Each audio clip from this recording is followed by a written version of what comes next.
Hi guys, সবাইকে welcome জানিয়ে শুরু করছি cook with Plabani new episode. আমার আজকের রেসিপি রমজানের ইফতার স্পেশাল ছোলা ভুনা। রমজান মাসের ইফতারে মুড়ির সাথে ছোলা ছাড়া একদিনের ইফতারও আমাদের জমে না। চলুন তাহলে রেসিপিটি শুরু করি। রান্নার জন্য প্যানে দিয়ে দিয়েছি হাফ কাপ সর্ষের তেল, গোটা গরম মশলা, হাফ কাপ পেঁয়াজ কুচি।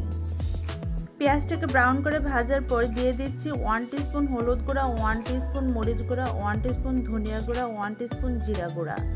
সামান্য একটু পানি দিয়ে মশলাটাকে নেড়ে চেড়ে তারপর অ্যাড করে দিচ্ছি 1 টেবিলস্পুন আদা পেস্ট, 1 টেবিলস্পুন রসুন পেস্ট।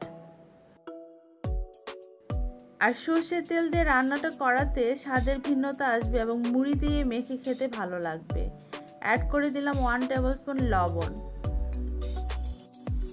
1 কাপ কিউব করে কাটা সেদ্ধ করা আলু, তারপর দিয়ে দিচ্ছি 3 কাপ ছোলাটাও আমি ওভারনাইট ভিজিয়ে রেখে তারপর লবণ দিয়ে সেদ্ধ করে রেখেছিলাম।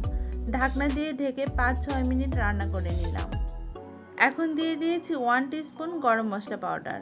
নেড়েচেড়ে মিশিয়ে উল্টে পাল্টে আর 5-6 মিনিট ভেজে নিলেই আমার ছোলা ভুনা একদম রেডি। তো গাইস, তৈরি হয়ে গেল ইফতার স্পেশাল ছোলা ভুনা। স্বাদ বাড়াতে আমি সর্ষের তেল দিয়ে ছোলাটা ভুনা করেছি, আপনারা চাইলে সয়াবিন তেল দিয়েও করতে পারেন।